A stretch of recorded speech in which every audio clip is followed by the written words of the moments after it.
Hey guys. So I saw some people waving earlier. That was cool. So the 2016 election's coming up. And it's presidents and it's vice presidents, and I'm old enough to vote now. Which is, you know, if I was younger, I think I would have been more excited. I think I would have been like, yeah, but now I'm old enough, and it's like, you know, I'm not saying you shouldn't vote. Like, you should definitely vote. I think voting is a really important part of America. It makes it a democracy. It's important. But, I mean, I see voting as like rooting for WWE wrestling.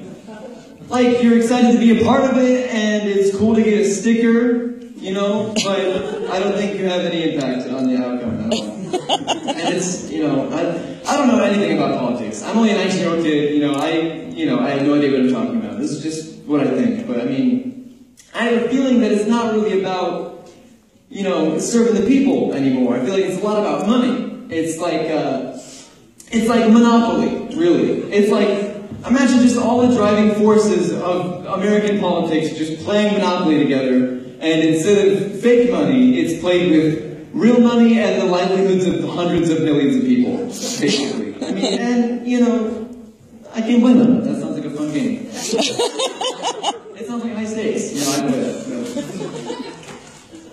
My dad is from a really small farm town in Serbia, which is pretty cool. He grew up in poverty, really. I mean, he grew up in a farm town, and he was a shepherd as a young boy. He was a shepherd like Bo Peep, he was a shepherd. And he lived the whole life. He'd eat, shepherd food, he'd eat all that stuff. It really wasn't elegant because it was a farm town. They didn't have much money. And then he moved to America. And he never made the transition to not make that kind of food anymore. So for my entire life, I've been eating the same kind of food my dad ate in Serbia, the same, poverty, food. And it's like, we live in America, Dad. Do you know what easy cheese is? We eat easy cheese. Easy cheese is when they go to the Lego factory and they take all the leftover heads that didn't make it, and then they melt it down and mix it in a can. That's easy cheese, and it's delicious. That's what we eat here in America. But he's like, no, today you're going to eat sheep's feet and dirt soup. It's like, Dad, I want to eat. I'm hungry. This is America, where we eat burgers and pizza and big boxes of sugary cereal, all right? We have the freedom to be fat, which is awesome. Yeah, there you go, exactly. I don't want to eat, cat tears anymore. I don't want to eat it. And then he scans around and he's like, I wonder why you don't play sports. It's like, I'm not juiced up on calories and nutrition like everyone else. Sorry, I'm not throwing a football around. But, I mean, I love my dad's cooking. He's a good cook. I feel bad saying that. But amazing food. He's good. I was at JCPenney the other day, and they sell some really weird stuff. I was walking by a men's accessories, and they sell a double-sided scarf, which is a scarf, and it has the same design on both sides. I don't get it. I feel like it's the same. Why would you? It's like people are like, hey man, look at my double-sided zipper, bro. It goes up and down. I got my left-handed umbrella right here, man. People are just buying this stuff to seem cool, because it sounds cool. And they also sell wedding rings at JCPenney. They have wedding rings that you can buy, and I have a feeling anyone buying wedding rings from JCPenney is also keeping the receipt. I don't think the love's lasting forever in that marriage. They should have a big sign above JCPenney's, where they have the jewelry, and it should say, JCPenney Jewelers, spend as much as you love it. I think that would be one long, screwed up, but unfortunately true sign. I don't think anyone's gonna have a good marriage, buying JCPenney jewelry. Sorry. But the clothes there too are a little weird. See, here's my problem. I'm a small, but I'm also a medium. So I'm really in between the small and the medium. And they don't have that size yet. It's a size society, so I'm stuck with these two choices. And here's the thing about a small t-shirt, alright? all the proportions are right, you know, everything's fine, but then it's right here, it's just up here. It's not, this is where a shirt should be, and then it's up here, like I'm saying something. You know, I try to wear a shirt. I'm not trying to make a statement, okay? And then you wear a medium. I try to go up into a medium instead. And that fixes like all the problems that the small shirt did. But here's the other thing. They go, all right, people who wear smalls are regular people, and people who wear mediums are boxes. So apparently, they just have shoulder widths that's like the size for Thor, and I don't have that. Like, I'm not a box, all right? I'm a sad, shirtless guy in a dressing room wishing he was big enough to be a large. And the elbows, the sleeves on these shirts are huge. I don't know who they make these shirts for trees to wear. For branches of trees to fit in. And it's like, no one's gonna wear that. No one's elbow is this big. I'm a little bad, I'm mad about it. I have time for one more, I think. So I'm going to tell you guys about the time that I hit a building with my car. A Costco building. You might know it. It's right here. It's in Gypsum, Colorado. And this happened it was around Christmas time, 2013. It was December 8th, 2013. And we went to the hill near Costco, which as a town, we all creatively and collectively named it Costco Hill. I'm not saying they did a bad job, but it's like, I mean, a high school in the Eagle Valley High School, I mean, I don't know. They could have done a better job, that's all. But, so I was like a 17-year-old kid at this time, and around that time, it's like when you think you know everything, but you know nothing. Like, you don't know anything. I didn't even live by myself yet, and I was still, you know, I thought I was better than everyone. So, we were sledding at night. And if you've never sledded at night, you're missing out. Because sledding at night is a rush. Alright, you know when you're sledding in the daytime, and then, and Satan just turns you around a little bit backwards? It's scary, right? It's scary. Now that at nighttime is horrifying. You slide back and you're unconscious. You have no idea what's happening.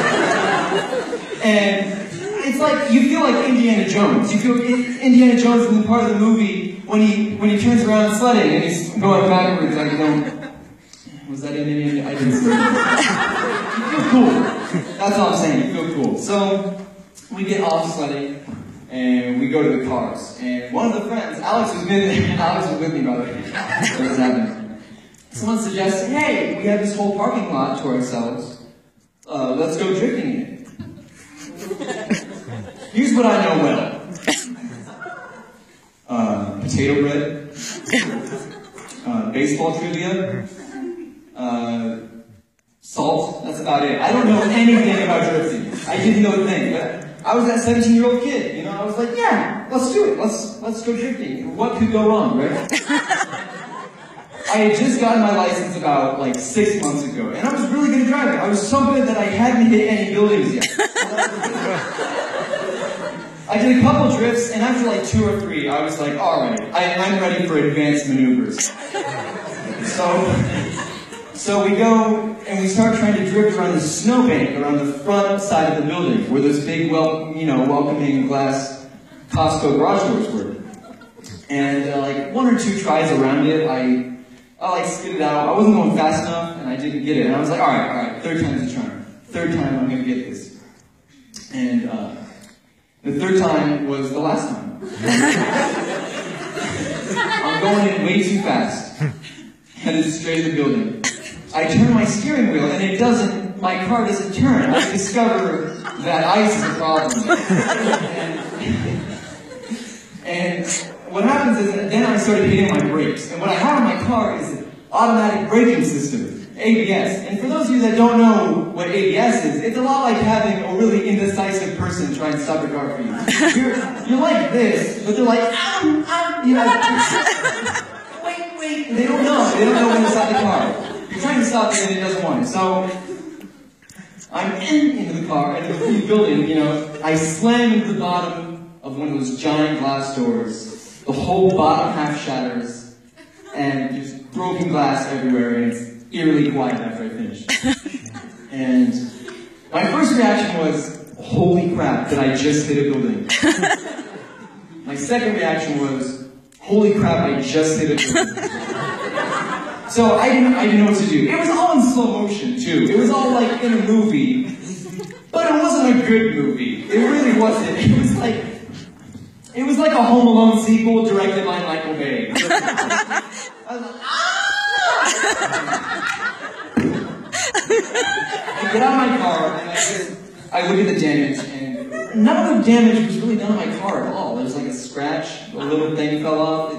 Nothing was really done on my car, but there's all this broken glass all over the top of my car. And I go there and I try wiping it all off with my hand. I just put my bare hand all this broken glass.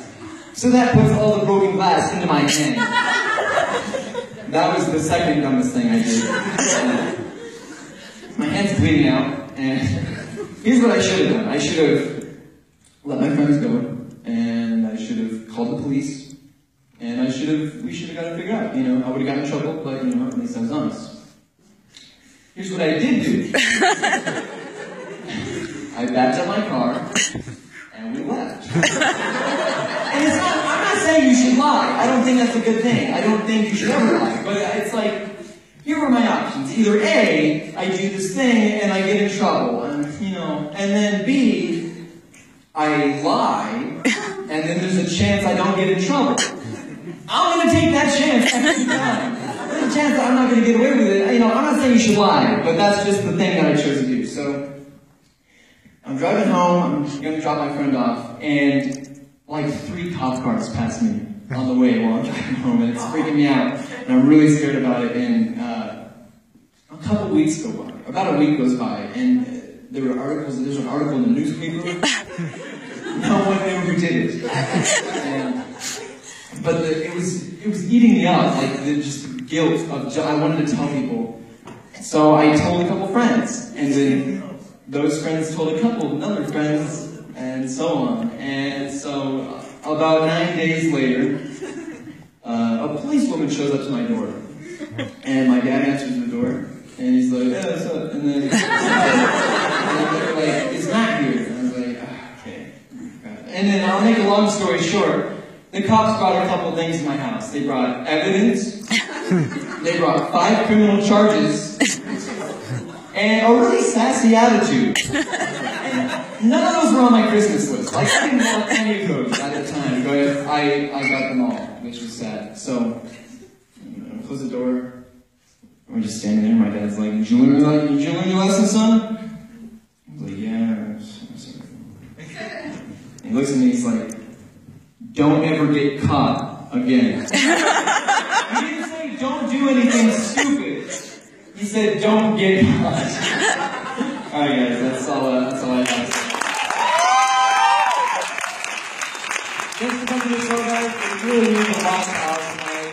This is something that we really care about, so it really means a lot to you guys coming, so thank you very much.